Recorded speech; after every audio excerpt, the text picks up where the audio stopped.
ಬೆಳಿಗ್ಗೆಯಿಂದ ರಾತ್ರಿವರೆಗೂ ನಮಗೆ ಅಂತ ಒಂದು ನಿಮಿಷನೂ ಟೈಮ್ ಸಿಗೋದಿಲ್ಲ.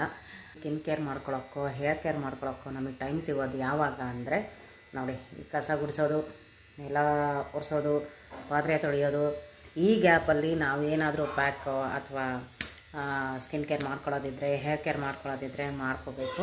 ಎಲ್ಲ ಗೃಹಿಣಿಯರಿಗೂ ಇಷ್ಟೇ ಕೆಲಸಗಳಿರುತ್ತೆ. ಅಮ್ಮ ಮಾಡಿಕೊಡ್ತಾರೆ, ಬಾಕ್ಸ್ಗೆ ಹಾಕ್ಕೊಳ್ತೀವಿ, ತೊಗೊಳ್ತೀವಿ, ಹೋಗ್ತೀವಿ, ಆರಾಮಾಗಿ ಬರ್ತೀವಿ, ಈ ಥರನೇ ಇರುತ್ತೆ ರೊಟೀನು. ಆದರೆ ಅಮ್ಮನ ಕಷ್ಟ ಏನು ಅನ್ನೋದು ನಮಗೆ ಅಲ್ಲಿವರೆಗೂ ಗೊತ್ತಿರಲ್ಲ. ನಾವು ಮದುವೆ ಆಗಿ ನಾವು ಅಮ್ಮ ಆದಮೇಲೆ ನಮಗೆ ಗೊತ್ತಾಗುತ್ತೆ ಎಷ್ಟು ರೆಸ್ಪಾನ್ಸಿಬಿಲಿಟೀಸ್ ಇರುತ್ತೆ ಅಂತ ಹೇಳಿ.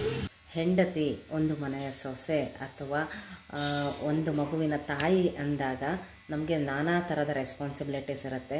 ಅದನ್ನೆಲ್ಲ ನಾವು ನಿಭಾಯಿಸಿದ್ರೇ ನಮ್ಮ ಶಕ್ತಿ ಏನು ಅಂತ ಬೇರೆಯವ್ರಿಗೂ ಗೊತ್ತಾಗುತ್ತೆ, ನಮಗೂ ಗೊತ್ತಾಗುತ್ತೆ. ಆ್ಯಂಡ್ ಆ ರೆಸ್ಪಾನ್ಸಿಬಿಲಿಟೀಸನ್ನು ನಾವು ಫುಲ್ಫಿಲ್ ಮಾಡಲೇಬೇಕು. ಆವಾಗಲೇ ಅಲ್ವಾ ಹೆಣ್ಣಾಗುತ್ತಿದ್ದಕ್ಕೊಂದು ಅರ್ಥ ಸಿಗೋದು. ಬೆಳಿಗ್ಗೆ ನಾವು ಎದ್ಬಿಟ್ಟು ಗ್ಯಾಸ್ ಸ್ಟವ್ ಆನ್ ಮಾಡೋದ್ರಿಂದ ಹಿಡಿದು ರಾತ್ರಿ ಮಲಗುವಾಗ ಲೈಟ್ ಆಫ್ ಮಾಡೋವರೆಗೂ ಗೃಹಿಣಿಯರಿಗೆ ನಾನ್ ಸ್ಟಾಪ್ ಕೆಲಸಗಳಿರುತ್ತೆ. ಹೇಳ್ಬೋದು, ಮನೇಲಿದ್ದವ್ರು ಏನು ಮಾಡ್ತಾರೆ? ಆರಾಮಾಗಿರ್ತಾರೆ. ನಾವು ಆರಾಮಾಗಿರಲ್ಲ.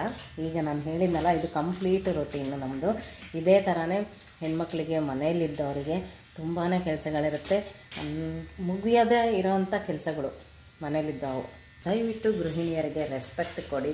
ಮನೇಲಿದ್ದಾರೆ, ಅವರಿಂದ ಯಾವುದೇ ರೀತಿಯ ಆದಾಯ ಇಲ್ವಾ ಅಥವಾ ಅವರೆಲ್ಲೂ ಹೊರಗೋಗಿ ದುಡಿತಾ ಇಲ್ಲ ಅಂದವ್ರಿಗೆ ನೀವು ರೆಸ್ಪೆಕ್ಟ್ ಕೊಡಲೇಬೇಕು. ಯಾಕಂದರೆ ಅವರು ಅವರ ಕೆರಿಯರ್ನ ಬಿಟ್ಕೊಟ್ಟಿರೋದು ಯಾರಿಗೋಸ್ಕರ? ನಿಮಗೋಸ್ಕರ, ನಿಮ್ಮ ಮನೆಯವ್ರಿಗೋಸ್ಕರ, ನಿಮ್ಮ ಮಕ್ಕಳಿಗೋಸ್ಕರ.